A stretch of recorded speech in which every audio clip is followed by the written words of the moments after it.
বলেন আমাদের পরিচয়টা কি? আমরা নবীর উম্মত। আমাদের পরিচয়টা কি? আমরা মুসলিম। আমরা কি?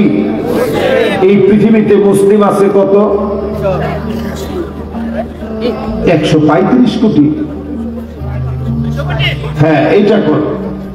এই পৃথিবীতে একটু আর আরেকটু না। এই পৃথিবীতে মুসলমানদের সংখ্যা বর্তমান পরিসংখ্যান যদি করা হয় 2023-এর পরিসংখ্যান মতে 190 কোটি থেকে এগিয়ে গেছে। ধরে করলাম আল্লাহু আকবার। তার মানে 200 কোটি। এই বিরাট সংখ্যাকে আমার রাসূল দেখছে। অল্প কিছু সাহাবীদেরকে নিয়ে মক্কা ছেড়ে মদিনায় গেলেন। ক্ষুধার যন্ত্রণায় মদিনায় গিয়েও কষ্ট করলেন। একদিন, 2 দিন, 3 দিন না, দিনের পর দিন আল্লাহ নবী ক্ষুধায় কষ্ট করেছে। আপনার কাছে মনে হবে কেন কষ্ট করলেন? এই শুধু আমার আপনার জন্য নবী কিছু চায় না, কারণ উম্মতের জন্য সেদিন নবীজি চাবে সিজদা অবনত থাকবে নবীজি। আল্লাহ বলবেন ইরফা রাসাক, নবী আপনার মাথাটা উঠান। ইশফাতু শাফাত, যাকে মনে চায় শাফাত করেন। সালতুতা, যাকে মনে চায় যা মনে চায় বলেন। চাওয়া মাত্র নবীজির আশা যিনি পুরা করে দেবেন তিনি কে? উম্মতের জন্য সেদিন নবীজি চাবেন আল্লাহর কাছে। এই জন্য দুনিয়াতে তিনি চান নাই। অধিকাংশ লোক নিজের আমরা উম্মত মনে করি, চালাক মনে করি। আদৌ আমরা নবীজির উম্মত হতে পারি নাই, শুধু নামে নিজের উম্মত মনে করি। ঠিক কিনা বলে? এই কথাগুলো একটু কঠিন হবে, কিন্তু কান, দিল, মন সব লাগায় একটু শুনবেন। আসলে কদ্দুর উম্মত হইতে পারছেন একটু চিন্তা করেন। আল্লাহ নবীর উম্মত তো সে হবে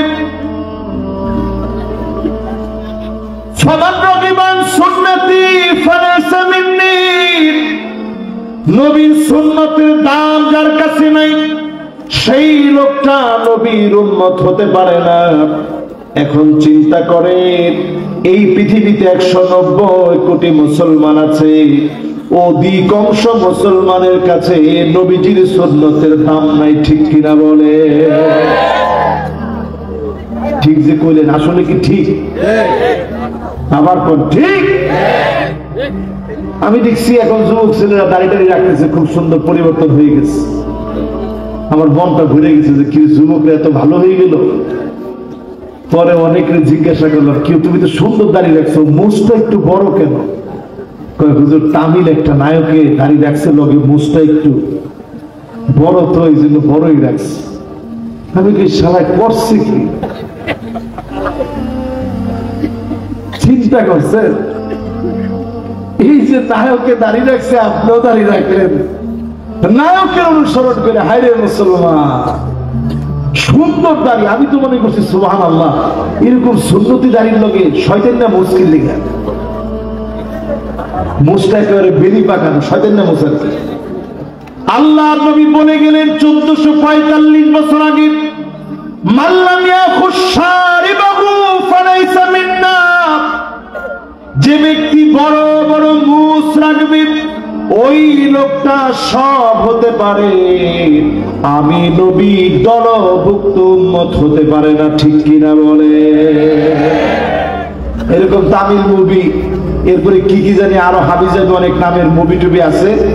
বিভিন্ন নায়কের মুভিগুলা দেখা ওই নায়ক এরকম পেঁচানো পাকানো মোছ রাখছে, আপনিও পেঁচানো পাকানো মোছ রাখলেন, কসম আল্লাহর তুমি নবীজির খাঁটি উম্মত হতে পারো নাই। ঠিক কিনা বলে?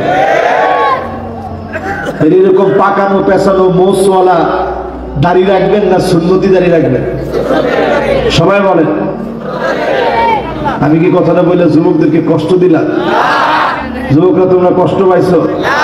ওই তামিল মুভি আর চরিত্রে ঠিক আছে বেটা? ওই দিনও নিউজ দেখলাম, কইতেছে বাচ্চা হবে আগামীকাল আর বিয়ে 2 বছর পরে। আপনি মনে করছেন হুজুর এমনি কইছে? সময় টেলিভিশনে নিউজ হয়েছে কোন একজন নায়িকার ব্যাপারে। এই অশ্লীল গুলার নাম আমি উচ্চারণ করতে চাই না। কইছে যে বাচ্চা হবে আগামীকাল, বিয়ে 2 বছর পরে। কিন্তু বাচ্চাটা কার? জনগণের যদি এত দায়িত্ব দেয়, এখন দেখবেন বিভিন্ন পিকচার দিয়ে অনেকে দেখে যে লিজেন্ড যারা, এরা একটু খুঁজে বের করে। মানে জনগণ যে কত রকমের বিপদে আছে, এই বিপদ এখন ফেসবুকের ভিতরে ঢুকলে অনেকটা বোঝা যায়, ঠিক কিনা বলেন? এই মাহফিলে যারা বসলেন খেয়াল করেন মুসলমান, দাড়ি আপনি রাখবেন, নবীর দাড়ির মতো দাড়ি হওয়া লাগবে।